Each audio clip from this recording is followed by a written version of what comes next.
The complexity of making injector pens holding Eli Lilly back from meeting demand on its weight loss shot Zepbound. What's a possible solution? Lilly could ditch the pen and sell Zepbound in vials that would allow people to give themselves the medicine with their own syringes. Now, a move our next guest has been advocating for in a campaign known as #ReleaseTheVials.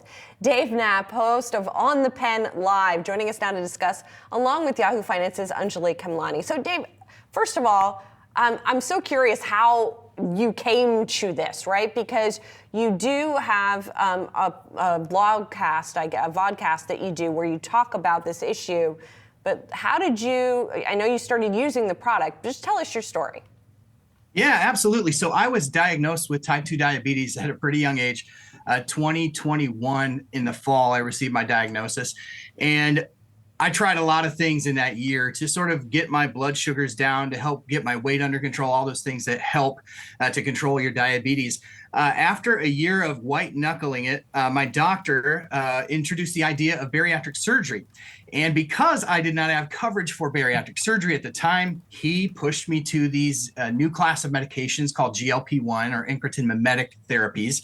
And that's where I learned about Mounjaro. And basically the way that he couched it at that time was, these medicines are actually doing hormonally for people what bariatric surgery does. So we've now found medical ways to accomplish what bariatric surgery can accomplish. And so in the course of my investigating the medicine and trying to learn everything I could about what these medications could possibly do, what I found from content on the web was typically more vlog, a day in the life of, or here's how I lost 100 pounds with, at the time, Ozempic was the big one, right?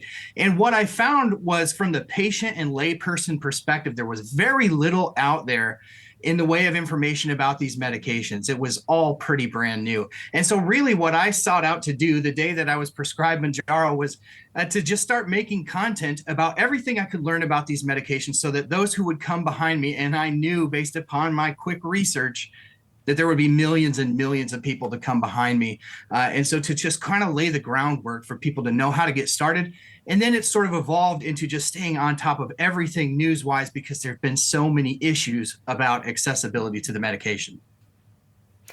Dave, I'd love to know, you are talking about all the issues that patients face. You've also been pushing this program for the patients to gain access. I wonder, too, in addition to the product itself, the pens, I know that there is also generally a shortage because of the way that these companies have been looking at manufacturing, as well as even some pharmacies, especially the smaller ones, not having access because of reimbursement. So it seems like a multi-pronged issue that is causing the shortage. Aside from the vials, have you had any luck with alternative sources, or there's also compounding, for example, with access to that in a safe way?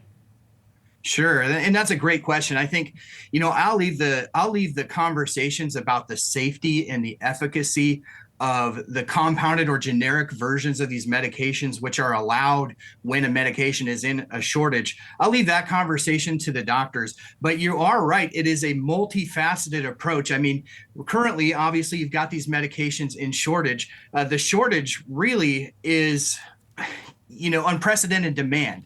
And I think Eli Lilly did a good job. They had sort of a forerunner in Novo Nordisk's blockbusters, Ozempic and Wegovy, to sort of show what the maybe acceptance rate would be on the insurance side as far as the addition of the medications to the formulary. So they had sort of a forerunner, and sometimes being the second person to the party, there's a little advantage. But even though they had that, and even though you've seen them announce major investments in the United States in manufacturing, there's the news obviously today about the groundbreaking over in Germany for the ex-US markets, they just can't keep up with 100,000 prescriptions a week. You saw Eli Lilly and Zepbound, specifically Eclipse, Wegovy, which are both the weight loss indications from Novo Nordisk and Eli Lilly respectively.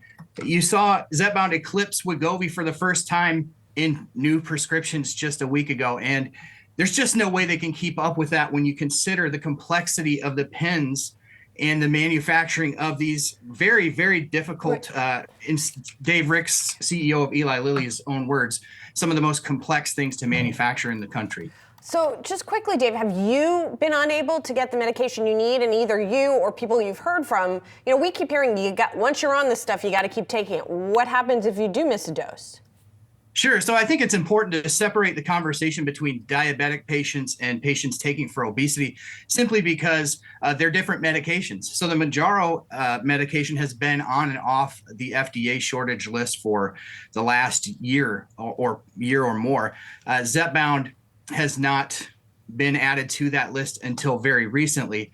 I myself have had to step back and dose. And as a diabetic, the upper doses of these medications are really where the magic happens for a lot of people, not only from a glucose control, but for those who have type 2 diabetes that are also taking it, hopefully, to lose a little bit of weight.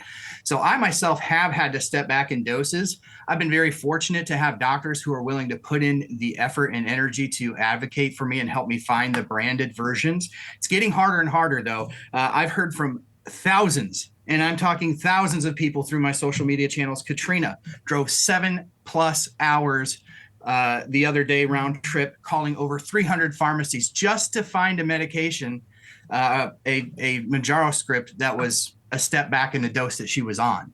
So you start, and this is not an isolated story. So you start to get a feel for the throngs of people who are really having to make massive adjustments in their life just to stay on the medication. And sadly, what I'm hearing from a lot of fellow diabetics is that their A1C is going out of whack because they've had to extend the period of time that they take the shots. It's a once weekly shot, so maybe they're taking it every 10 days or every 12 days, and they're paying a price through their blood glucose numbers and things like that. So a lot of people are looking towards, as you alluded to, some of those other off-label options, which, again, I'll leave the conversation about the safety and efficacy to the experts on that. But there are questions, right? Yeah, most definitely. Well, Dave, keep us posted. Of course, we'll be talking to the companies, too, to see if they make any changes. Really appreciate your time. And thanks to Anjali as well. Thank you for having me.